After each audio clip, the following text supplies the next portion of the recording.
What's up, summoners? King Blair here.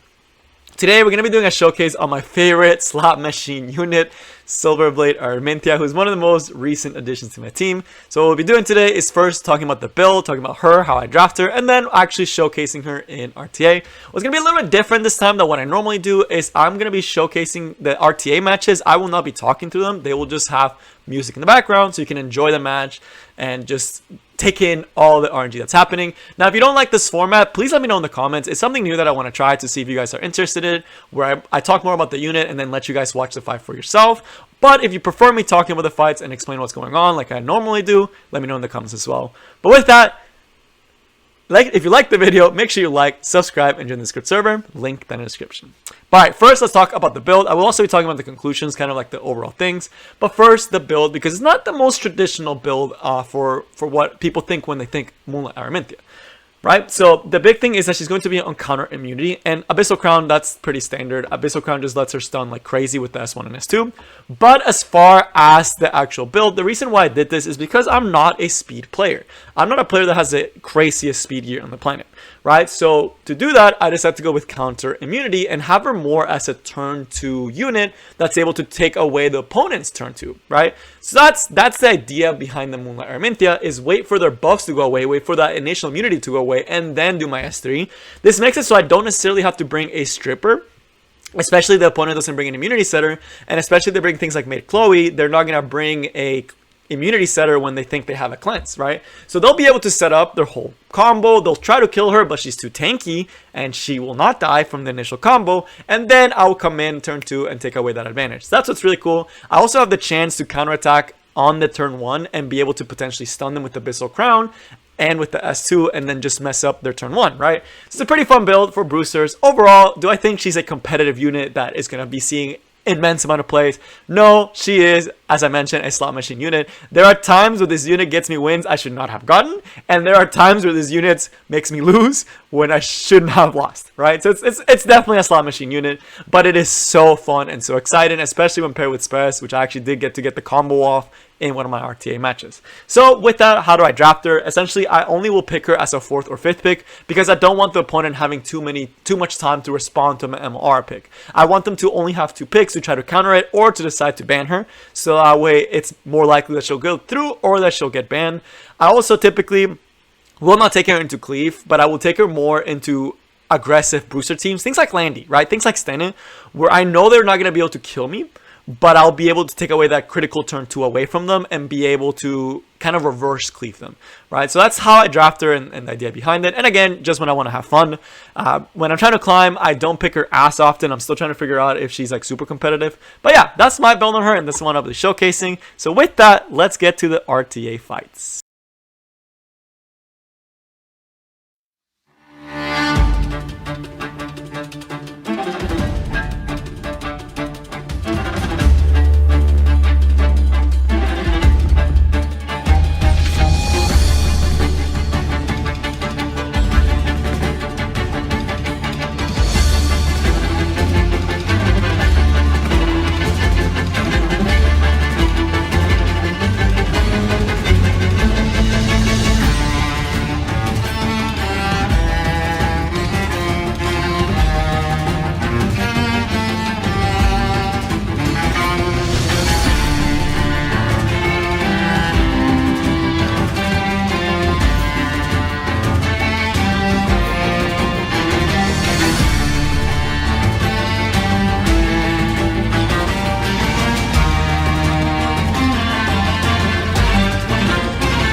that's all I got for you guys today. I hope you enjoyed the showcase in the RNG. That first fight I showed with Spez and Ml Ara, yes, that was absolutely disgusting. The amount of stuns that Ml Ara did was absolutely crazy. Now, not all matches actually end up this way. There are a lot of times where Ml Ara will counter on a General Purgus and make it so the team's outspeeds me and I lose because of my Ml Ara countering, right? So there are definitely times where Ml Ara kind of ints. So even though you mostly saw wins, or I think all of them were wins, it is not always this way. But she's still incredibly fun, and I still think the speed build is definitely viable. But for me, who's a slower player, this is definitely my favorite thing. But that is all I got for you guys today. I hope you enjoyed, and I will see you next time. Peace.